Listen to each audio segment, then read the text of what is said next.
Hello friends, my name is C Ravi Jha. हम लोग continuity में कर रहे हैं अकाउंटिंग टर्म्स और टर्मिनोलॉजी। ऑलरेडी इसके ऊपर हम लोगों ने 4 वीडियो बना चुके हैं। ये 5वां नंबर है और ऑलमोस्ट हो सकता है आज लास्ट ही हो इस अकाउंटिंग टर्म्स और टर्मिनोलॉजी के ऊपर वीडियो। तो आज हम लोग नेक्स्ट टॉपिक जैसे अपना ट्रांजेक्शन। ट्रांजेक्शन होता क्या है, ट्रांजेक्शन कितने टाइप्स के होते हैं, types of transaction, feature of transaction, business transaction क्या होता है, इसके बारे में हम लोग आज इस वीडियो में डिस्कशन करेंगे। तो फर्स्ट टॉपिक हम लोग क्या है, ट्रांजेक्शन। ट्रांजेक्शन क्या होता है? A transaction is an external event, example purchase or sale, or internal event, example depreciation of an asset that gives rise to change affecting the operation or finance of an organization. In short, transaction means to deal in money or money worth. तो transaction basically क्या हुआ, जो भी आप cell purchase करते हैं, कोई सामान परचेज करते हैं, तो उसमें क्या है कि ट्रांजेक्शन एक्सटर्नल इवेंट, जैसे कि आप किसी दूसरे पार्टी से परचेज कर रहे हैं, किसी दूसरे को सेल कर रहे हैं, तो वो क्या एक्सटर्नल, जो बाहरी लोगों से जो ट्रांजेक्शन हो रहा है। इंटरनल, जो किसी में ट्रांजेक्शन किसी दूसरे से इंगेज नहीं है, जैसे कि आपने एक बार fix asset purchase, machinery purchase कर लिया, अब उस मशीनरी के ऊपर year per year depreciation charge करते हैं। तो इसमें क्या है, आपका एक्सपेंस डिप्रिसिएशन एक्सपेंस में ट्रांसफर होता है और आपकी एसेट की वैल्यू डाउन होते चली जाती है। इसमें कोई थर्ड पार्टी इन्वॉल्व नहीं होता है। पर जैसे कि आप परचेज करते हैं, तो परचेज आप खुद से नहीं करते हैं, आप इसमें किसी थर्ड पार्टी से। वैसे ही आप अगर सेल करते हैं तो आप खुद को सेल नहीं करते, किसी थर्ड पार्टी को, दूसरे पार्टी को सेल करते हैं। पर तो वो जो बाहरी लोग इन्वॉल्व हो, एक्सटर्नल इवेंट, और जो जिसमें कोई अपने बुक्स में एडजस्टमेंट हो रहा है, जैसे हमने डिप्रिसिएशन एमोर्टाइजेशन कर रहे हैं, तो इस केस में क्या है कि हम लोग अपने बुक्स में ही सिर्फ प्लांट एंड मशीनरी के वैल्यू ईयर बाय ईयर हम लोग क्या कर रहे हैं, रिड्यूस करते जा रहे हैं according to use, according to life of the asset. तो इंटरनल इवेंट जिसमें कोई बाहरी लोग इन्वॉल्व नहीं है, और एक्सटर्नल इवेंट जिसमें हम बाहर के लोगों से जो भी सेल परचेज, जो भी ट्रांजेक्शन कर रहे हैं, सेल परचेज कर रहे हैं, लोन ले रहे हैं, दे रहे हैं, तो जो भी है वो क्या है, ट्रांजेक्शन में कवर होता है। बिजनेस ट्रांजेक्शन क्या है? तो the term business transaction means financial transaction entered into two parties. It is expressed in terms of money and bring changes in the financial position of an enterprise. अब bring changes into the financial position of enterprises means या तो enterprises का asset increase होगा या liability decrease होगी। Asset decrease होगा, liability increase होगी। आप परचेज करते हो तो क्या होता है, आपकी लायबिलिटी इंक्रीज हो रही है, उसी कोरस्पॉन्डिंगली आपका एक्सपेंस भी इंक्रीज हो रहा है। तो जैसे आप सेल करते हो तो आपका स्टॉक जा रहा है, आपका इनकम इंक्रीज हो रहा है। तो आपका फाइनेंशियल पोजीशन जो है, जो सेल परचेज से आप एसेट एक्वायर कर रहे हो, तो उससे क्या हो रहा है, आपकी एसेट, आपकी वर्थ बढ़ती जा रही है। तो बिजनेस ट्रांजेक्शन में क्या होगी, उसका financial position of an enterprises increase या डिक्रीज, उसकी एसेट लायबिलिटी इंक्रीज होगी या डिक्रीज होगी।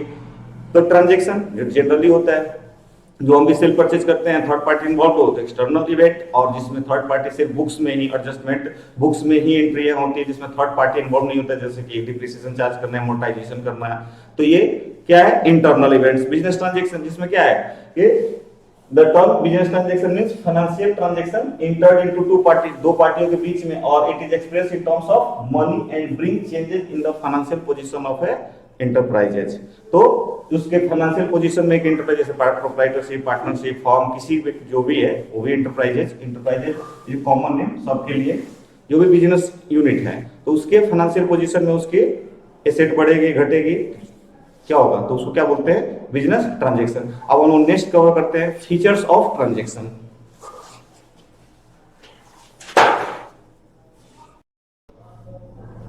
तो फीचर्स ऑफ ट्रांजेक्शन और बिजनेस ट्रांजेक्शन। फीचर्स मतलब विशेषताएं, ट्रांजेक्शन इसके विशेषताएं क्या है। तो a transaction, first of a transaction is an event which involves an exchange of property और सर्विसेज बिटवीन टू और more parties. A transaction is an event which involves क्या, एन एक्सचेंज ऑफ प्रॉपर्टी और services between two parties. तो transaction क्या होगा, दो लोगों के बीच में, ए एंड बी, इनके बीच में क्या होगा, इन्वॉल्व एक्सचेंज ऑफ प्रॉपर्टी। जैसे कि इनके पास प्रॉपर्टी है, इनके पास बुक्स था, तो इन्होंने बुक्स सेल कर दिया, बदले में इन्होंने इनको क्या दे दिया, कैश। इनके पास प्रॉपर्टी था, इनके पास लैंड था, बी के पास मनी था, तो इन्होंने ए को लैंड दे दिया, मनी दे दिया, और ए ने बी को लैंड दे दिया। दूसरा, a transaction must bring change in the financial position of the firm. अब जब ट्रांजेक्शन होगा, जब आप रेंट का पेमेंट करोगे, सपोज है, तो जो रेंट का पेमेंट करोगे तो आपके फाइनेंशियल पोजीशन में, कंपनी के फाइनेंशियल पोजीशन में, एंटरप्राइज के फाइनेंशियल पोजीशन में चेंजेस तो आएंगे, उनका खर्चा इनकर्ड होगा, उनके पास से कैश जाएगा। तो रेंट हमारा क्या होता है, नॉमिनल नेचर होता है, एक्सपेंसेस डेबिट होता है, तो रेंट हमारा डेबिट होगा। और कैश का नेचर क्या होता है, रियल होता है, तो रियल क्या कहता है, debit what comes in, credit what goes out. तो रूल्स के अकॉर्डिंग क्या होगा, कैश हमारे पास से जा रहा है तो क्रेडिट व्हाट गोज आउट, हम क्रेडिट करेंगे कैश, यानी कि फाइनेंशियल पोजीशन जो कंपनी की है चेंज हो रही है। तीसरा, it is expressed in terms of money, और जो भी आप ट्रांजैक्शन इन्वॉल्व हो रहे हैं उसमें क्या होना चाहिए, मॉनेटरी टर्म में उसको एक्सप्रेस किया जाता है। कुछ ऐसा आप ट्रांजैक्शन कर रहे हैं जिसका कोई मॉनेटरी वैल्यूएशन नहीं हो पाया, नहीं पॉसिबल है, तो उस केस में वो ट्रांजैक्शन नहीं माना जाएगा। तो it affects the accounting equation of any business enterprise. The effect of a transaction is either to increase और decrease the asset with increase in liability।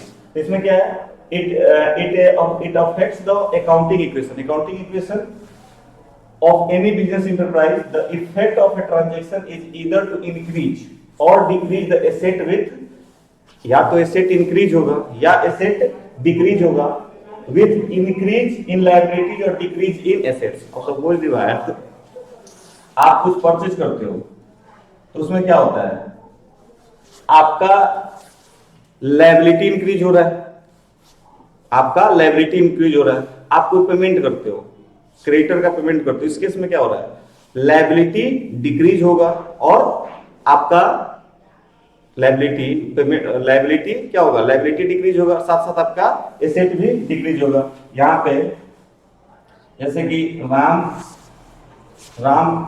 को आप पेमेंट कर रहे हो, आपका एक क्रेडिटर था, तो जब आपने परचेज किया था तो परचेज अकाउंट डेबिट टू, उधार में आपने परचेज किया था, पार्टी का नाम राम अकाउंट। तो इस केस में क्या था, इस ट्रांजैक्शन में आपकी लायबिलिटी इंक्रीज हुई। सेकंड में जब आप इनको पेमेंट कर रहे हो, जब आप इनको पेमेंट करोगे तो क्या होगा, राम पर्सनल नेचर है, तो पर्सनल नेचर में क्या होता है, debit the receiver, credit the giver. तो इस केस में राम क्या हो रहा है, जब पेमेंट करेंगे तो राम रिसीव करेगा, तो debit the receiver, Ram account debit to. Cash का क्या नेचर है, कैश रियल नेचर है, तो रियल नेचर में क्या होता है, debit what comes in, credit what goes out. तो हमारे केस में, इस केस में क्या हो रहा है, राम रिसीव कर रहा है और हमारे पास से, बिजनेस के पास से कैश जा रहा है, तो कैश क्या हो, credit what goes out to cash account. अब इस केस में क्या हो रहा है, जब लायबिलिटी भी यहाँ पे कम हो रही है और हमारा एसेट भी कम हो रहा है, हम सपोज दैट, और उसके बाद क्या है, इंक्रीज और decrease asset with increase in liability और decrease in asset with decrease in liability. तो कुछ भी हो सकता है। अब हम लोग फर्नीचर परचेज कर रहे हैं, तो फर्नीचर हमारे लिए क्या है, एसेट्स हो गया, टू उधार में परचेज कर रहे हैं, सो ऑन। तो हमारे इस केस में क्या होगा, एसेट हमारा इंक्रीज हो रहा है और इसी के कोरस्पॉन्डिंग हमारी लायबिलिटी भी इंक्रीज हो रही है। हो सकता है अगर कैश में ना, इसको उधार में क्रेडिट पे परचेज ना करके इसको हमने कैश में परचेज किया होता, तो इस केस में क्या होता है, एक फर्नीचर एसेट आ रहा है तो debit what comes in, furniture आया। दूसरा, हमारे पास एक एसेट कैश जा रहा है तो क्रेडिट व्हाट गोज आउट। इस केस में क्या हो रहा है, हमारी इंटेक्ट, मतलब एक तरफ एसेट बढ़ रहा है, दूसरी तरफ लायबिलिटी डिक्रीज हो रहा है। तो इक्वेशन जो अकाउंटिंग इक्वेशन होता है वो क्या होगा, ट्रांजैक्शन में वो उसमें फ्लक्चुएशन होता है। उसके बाद a transaction has two sides, transaction में टू साइड्स मतलब दो पक्ष, दो पहलू है, एक रिसीविंग द बेनिफिट, एक में क्या होगा कि आपको कोई बेनिफिट मिल रहा है, और एंड सैक्रिफाइसिंग द बेनिफिट। आपके एक ट्रांजैक्शन, कोई भी अकाउंटिंग इक्वेशन ट्रांजैक्शन होगा उसके दो होंगे, आप एक पक्ष नहीं होगा। उसमें क्या होगा कि जैसे आप परचेज करते हो, तो परचेज में क्या होता है, आपके पास कुछ आ रहा होता है और आप सामने वाले को कुछ दे रहे होते हो। तो कोई भी ऐसा अकाउंटिंग ट्रांजैक्शन नहीं होगा जिसका डुअल एस्पेक्ट नहीं होगा, मतलब दो पहलू नहीं होंगे। कोई भी आप जैसे आप फर्नीचर परचेज करने जा रहे हो तो आपको फर्नीचर मिल रहा है, बदले में आप क्या दे रहे हो, कैश दे रहे हो, आप रेंट का पेमेंट कर रहे हो, तो उसमें क्या हो रहा है कि आपको प्रीमाइसेस यूज करने के लिए मिल रहा है, तो आप प्रीमाइसेस आपको मिला यूज करने के लिए, उसके बदले में आप पेमेंट कर रहे हो। आप इलेक्ट्रिसिटी यूज कर रहे हो, अब इलेक्ट्रिसिटी नहीं हो तो क्लास पॉसिबल नहीं है, तो सब अभी पॉसिबल नहीं है। इलेक्ट्रिसिटी है तो आप इलेक्ट्रिसिटी रोशनी आपको मिल रहा है, तो उसके बदले में आप पेमेंट कर रहे हो। तो कोई भी ऐसा ट्रांजेक्शन नहीं होगा जो वन वे होगा, उसमें दो चीजें होंगी, या आप सेल कर रहे हो तो आपके पास गुड्स जा रहा है तो बदले में कैश आ रहा है, आप परचेज कर रहे हो या कोई भी चीज प्रीपेड हो पोस्टपेड हो, कोई भी ऐसा ट्रांजेक्शन आप कर रहे हो, कुछ भी करोगे तो उसमें ड्यूल एस्पेक्ट आएंगे, एक आइटम डेबिट होगा दूसरा क्रेडिट होगा। अब उसमें समझने के ऊपर होता है, जैसे कैश सेल आपको इनकम है, सेल्स हमारा क्या है, इनकम है, तो इनकम क्या होगा, क्रेडिट होता है। तो जब एक पक्ष क्रेडिट हुआ तो दूसरा डेबिट होना है, डेबिट क्या होगा, या तो उधार, अगर हमने उधार में बेचा हो तो डेटर डेबिट हो जाएगा, अगर हमने नगद बेचा हो तो जो कैश हमारे पास है तो कैश डेबिट हो जाएगा। उसी तरह हमने कुछ खर्चे किए हैं तो खर्चे किए तो क्या हुआ, जो खर्चा बिजनेस है तो खर्चा है, तो हम खर्चा करेंगे तो खर्चा हमारा क्या होगा, डेबिट होगा। तो जब डेबिट हो गया तो क्रेडिट क्या होगा, वो खर्चा कैश में किए हैं तो कैश, उधार में किए हैं क्रेडिटर। तो dual aspect, a transaction has two sides, receiving the benefit and sacrificing the benefit. तो एक ट्रांजैक्शन में ड्यूल एस्पेक्ट हो सकते हैं, एक में बेनिफिट रिसीव हुई हो रहा होगा और दूसरे में हम अपना बेनिफिट सैक्रिफाइस, मतलब हमको बेनिफिट नहीं भी हो रहा होगा। तो ये हमारा है फीचर्स ऑफ ट्रांजैक्शन। अब नेक्स्ट हम लोग देखते हैं क्लासिफिकेशन ऑफ ट्रांजैक्शन। तो क्लासिफिकेशन ऑफ ट्रांजैक्शन, तो एक्सटर्नल ट्रांजैक्शन और इंटरनल ट्रांजैक्शन। तो एक्सटर्नल ट्रांजैक्शन क्या होता है, external transaction are those transaction which involves transaction between two parties और activities, for example sale of goods, purchase of goods, जिसमें दो पार्टी इन्वॉल्व हो, वो क्या है एक्सटर्नल ट्रांजैक्शन। और इंटरनल ट्रांजैक्शन क्या होता है, तो internal transaction are such transactions which take place entirely within the one business entity. It doesn't involve second part, example depreciation charge. तो इसमें क्या है कि इसमें कोई सेल परचेज नहीं होता है, इसमें कोई सेकंड पार्टी इन्वॉल्व नहीं होता है। जैसे कंपनी अपने फिक्स एसेट के ऊपर डिप्रिसिएशन चार्ज करती है, उसमें कोई दूसरा पार्टी इन्वॉल्व नहीं होता है। तो वैसा कोई भी ट्रांजैक्शन जिसमें सेकंड पार्ट कोई दूसरा इन्वॉल्व ना हो तो क्या कहलाएगा, इंटरनल ट्रांजैक्शन की कैटेगरी में फॉल करता है। अब बिजनेस ट्रांजैक्शन को फर्दर दो और पार्ट में क्लासिफाई किया, जैसे कि कैश ट्रांजैक्शन और क्रेडिट ट्रांजैक्शन। तो कैश ट्रांजैक्शन क्या होता है, कैश ट्रांजैक्शन अब ऑब्वियस सी बात है, जो भी कैश में आप सेल परचेज कर रहे हैं वो कैश ट्रांजैक्शन। क्रेडिट ट्रांजैक्शन जो उधार में आप खरीद फरोख्त कर रहे हैं क्या होता है, वो क्रेडिट ट्रांजैक्शन होता है। अब इसके बाद नेक्स्ट हम लोग जो कुछ special accounting terms and terminology है, जैसे कि बैड डेट क्या होता है, इक्विटी क्या होता है, ड्राइंग क्या होता है, तो उसके ऊपर सिंपल और छोटे डिस्कशन कर लेते हैं लोग। तो मे बी होपफुली आज ये वाली जो लास्ट पार्ट 5 जो है अकाउंटिंग टर्म्स एंड टर्मिनोलॉजी की लास्ट वीडियो होगी, और इसके बाद में फिर हम लोग rules of debit and credit जो हम लोग का मॉडर्न अप्रोच से फिर हम लोग आगे कैरी करेंगे। तो नेक्स्ट हम लोग अप्रोच देखते हैं।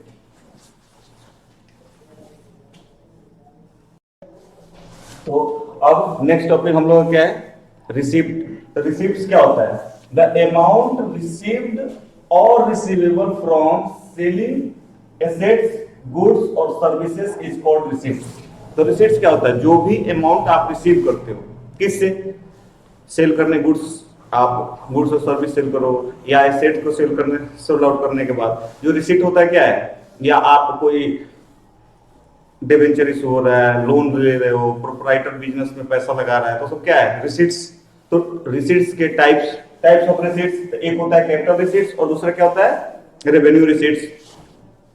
तो कैपिटल रिसीट्स क्या होता है, capital receipts are those receipts which arise out of some casual or non-recurring transaction and not out of ordinary operation of the business। इसमें क्या क्या है, जैसे some casual or non-recurring transaction। तो casual और non-recurring transaction क्या होता है, जो जैसे बिजनेस में प्रोप्राइटर फंड लगाता है तो बार बार नहीं लगाता, वन टाइम है।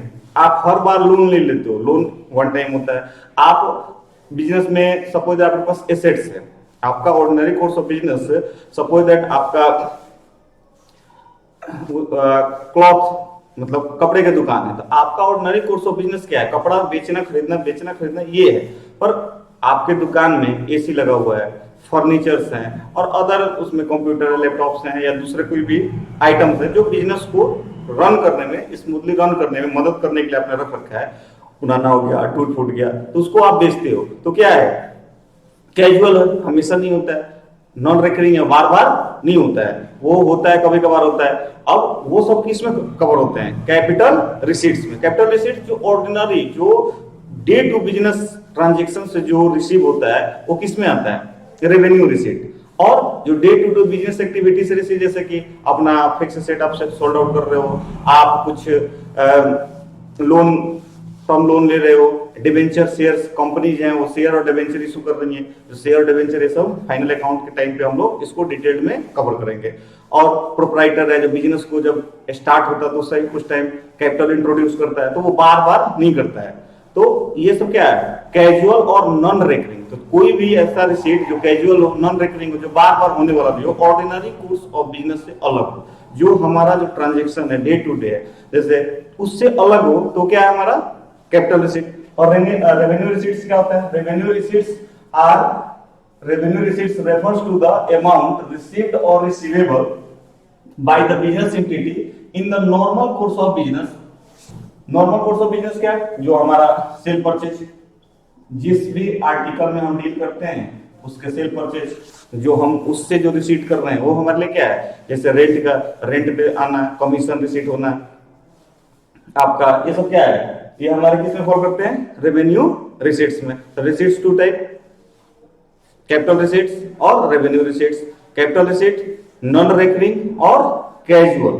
जो कैजुअल और नॉन रेकरिंग आइटम हो, जो डे टू डे बिजनेस से अलग हो, जो रेवेन्यू रिसीट नहीं है वो कैपिटल रिसीट है, और जो कैपिटल रिसीट नहीं है वो रेवेन्यू रिसीट है। जो बिजनेस से, जो हमारे normal course of business activity से जो रिसीट हो रहा है रेवेन्यू रिसीट, और जो नॉर्मल कोर्स ऑफ बिजनेस से अलग है वो क्या है? हमारा कैपिटल रिसीट। अब हम लोग नेक्स्ट टॉपिक की तरफ कवर करते हैं।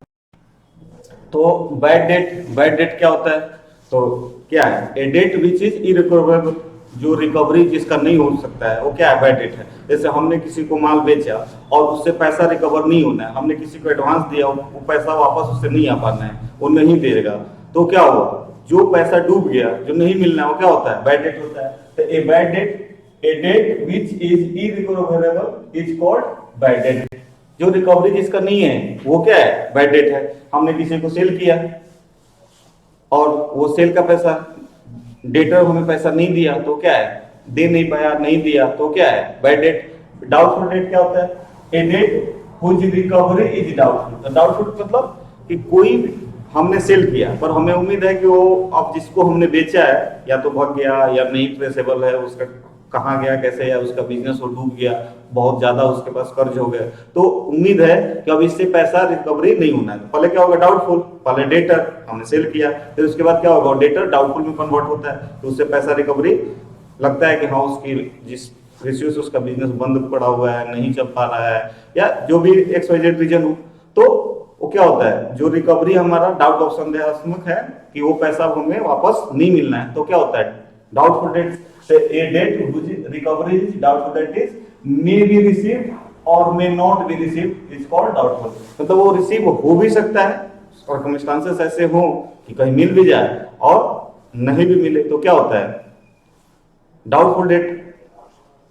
तीसरा हम लोगों का कंसेप्ट क्या? सॉल्वेंट। सॉल्वेंट का मतलब क्या होता है कि अगर कोई भी बिजनेस ऑर्गेनाइजेशन के या कोई भी पर्सन अपना जो भी लायबिलिटी, जो भी उसने मार्केट से उधार ले रखा है, लोन है, क्रेडिट पे परचेज है, सैलरी का पेमेंट है, वेजेज है, जो भी लायबिलिटी उसकी है, अगर उसको फुल्ली जितनी लायबिलिटी उतना पेमेंट करने की क्षमता रखता है, एबिलिटी है उसके पास, तो क्या कहलाएगा? सॉल्वेंट कहलाता है।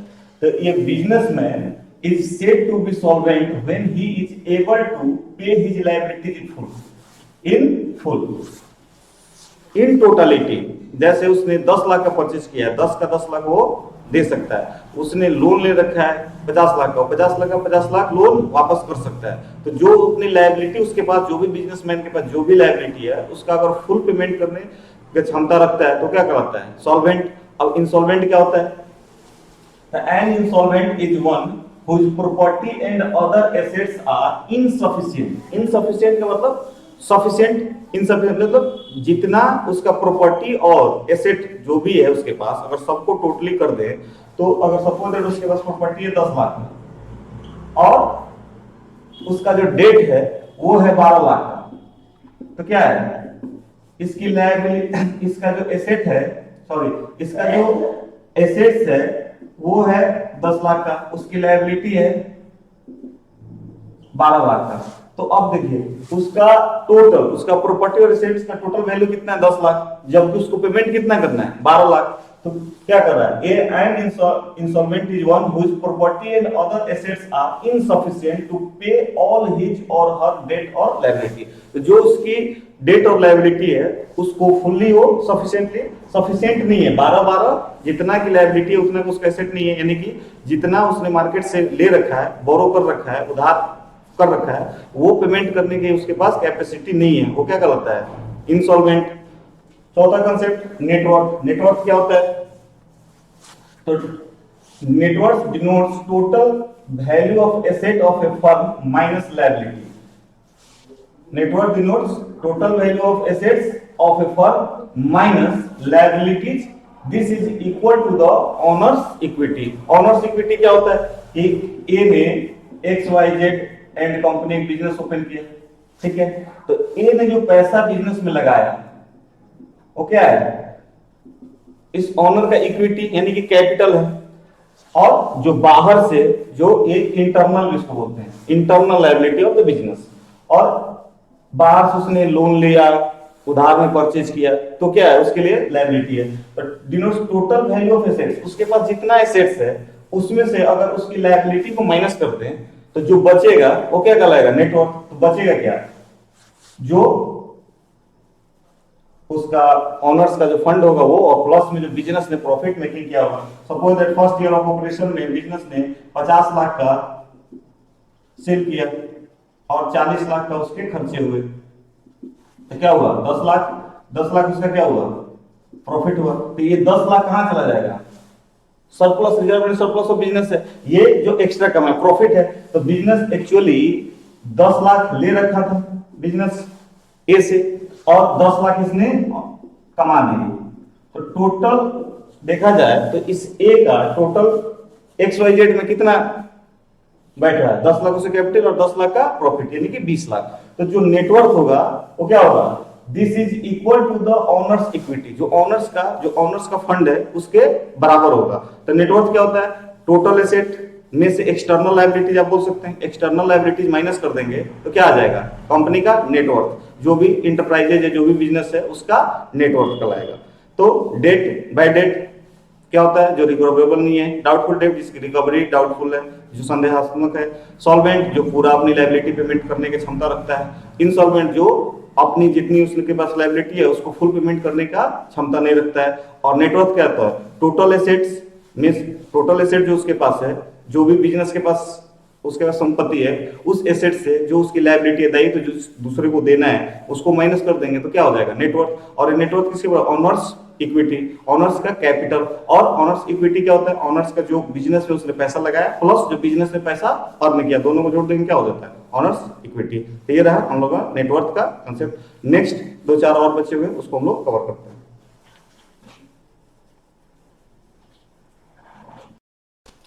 तो एंटिटी क्या होता है, तो an entity is any person और group of person sharing a common purpose, example a manufacture. Entity क्या होता है, तो एंटिटी क्या है कि कोई भी एन एंटिटी, कोई पर्सन और ग्रुप ऑफ पर्सन शेयरिंग क्या होता है, कॉमन इंटरेस्ट, कॉमन पर्पज उनका, जैसे कि एक मैन्युफैक्चरर हो गया, ट्रेडर्स हो गए, या पार्टनरशिप फॉर्म हो गया, या कंपनी हो गया, इसको क्या बोलते हैं एंटिटी। और इसी के अंदर कैटेगराइज होता है क्या, बिजनेस एंटिटी। तो बिजनेस एंटिटी किसको बोलते हैं, business entity means a specific identifiable business enterprise, a specific identifiable business enterprise, like जैसे कि आप देखते हैं बिग बाजार, सुपर बाजार, BSNL, एयरटेल, ये सब क्या है बिजनेस एंटिटी। तो ये क्या होता है कि the essence of business entity is that the business enterprise is separate entity different from owner. मतलब ऑनर अलग हुआ और बिजनेस अलग हुआ। तो जैसे कि इसमें देखिए एयरटेल, उसमें क्या उसके ऑनर सुनील भारती मित्तल अलग और बिजनेस एयरटेल अलग। तो सेपरेट क्या होता है, business enterprise is separate entity different from the owner. तो ऑनर अलग है और बिजनेस एंटिटी अलग है। बिजनेस को जैसे पार्टनरशिप फॉर्म है, तो पार्टनरशिप फॉर्म के पार्टनर्स और पार्टनरशिप फॉर्म, तो 5 लोग 10 लोग 20 लोग मिलकर क्या किए एक पार्टनर, तो वो सेपरेट ऑनर्स जो है वो अलग है, उसके पार्टनरशिप फॉर्म एक नाम है। जैसे X Y Z and X Y Z, और सपोज दैट 3 लोग हैं, इनका एक एंटिटी का नाम क्या हुआ एक्स वाई जेड। जैसे बीएसएनएल, अब बीएसएनएल क्या है, ये एक यूनिट है जो किसका, इसका होल्डिंग कौन है, गवर्नमेंट का है। एयरटेल, तो ये सब क्या है, बिजनेस यूनिट जो सेपरेट है किससे, ऑनर से। और अकाउंट क्या होता है, an account is a ledger record in a summarised form all the business transactions relating to a particular person, thing or property like account of RAM, account of cash। तो account क्या होता है, जैसे कि हम लोगों ने पढ़ा था जर्नल, जर्नल में क्या होता है, रिकॉर्डिंग द ट्रांजेक्शन। लेजर में क्या होता है, समराइजिंग। इसमें क्या होता है, क्लासिफिकेशन। तो एक अकाउंट में आप number of transaction during the year, suppose that 100 number of transaction आपने इंटर्ड हुए, तो आपने 100 ट्रांजेक्शन किए। अब ये डिफरेंट डिफरेंट पर्सन से आपने ट्रांजेक्शन किया, इसमें आपने कुछ एसेट भी परचेज किए, कुछ एक्सपेंस भी इनकर्ड किए, कुछ इंडिविजुअल से किए। तो क्या होता है, नंबर ऑफ ट्रांजेक्शन, आपने 10-20 डिफरेंट लोगों को सेल कर रखा है, जैसे राम श्याम सीता गीता, ऐसे बहुत सारे लोगों को। तो क्या होता है, वो जर्नल आपने एक एक एंट्री कर रखा होगा, सेल का परचेज का, सेल का परचेज का। अब अकाउंट में क्या होता है, लेजर में, कि एक आदमी जैसे राम, तो टोटल राम से टोटल कितने ट्रांजेक्शन हुए उसको क्या है, इसमें राम के अकाउंट में शो कर देंगे।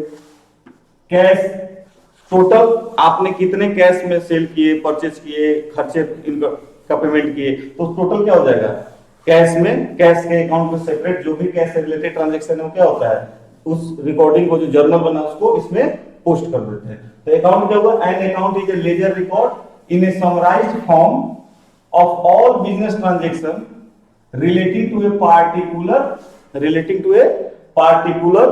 person, thing or property like Ram's account, machine account, cash account, bank account, ये सब क्या हो गए, अकाउंट्स के नाम हो गए। इसमें क्या होता है कि आप जो पूरे साल में बैंक से कितने ट्रांजेक्शन किए, कैश से कितने ट्रांजेक्शन किए, आपने मशीन कितने परचेज किए, आपने सैलरी का पेमेंट किया, तो वो सब क्या हुआ, सेपरेट सेपरेट अकाउंट में रिपोर्टिंग। तो जो समराइज्ड वे है, जो समराइज जो ट्रांजेक्शन का समराइज है उसको क्या बोलते हैं, लेजर या अकाउंट। तो आज हम लोग का अकाउंटिंग टर्म्स और टर्मिनोलॉजी का जो भी अकाउंटिंग टर्म्स और टर्मिनोलॉजी बुक्स में थे उसको हम लोगों ने कवर किया।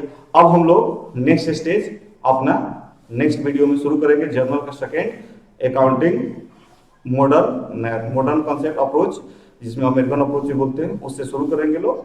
अब आज के लिए इतना, ये वीडियो लेक्चर अकाउंटिंग टर्म्स और टर्मिनोलॉजी का कंप्लीट हुआ। इसमें इससे रिलेटेड कोई टॉपिक हो चाहे कुछ भी हो जो आपको समझ नहीं आया हो या कोई दिक्कत हो तो आप मैसेज कर सकते हैं, वीडियो में कमेंट कर सकते हैं, और हम लोग उसको फोन पे या ऐसा कुछ कंसेप्चुअल इशू हो तो उसको हम लोग नेक्स्ट वीडियो में उस टॉपिक को पार्टिकुलरली कवरेज देंगे। तब तक के लिए धन्यवाद, थैंक्स।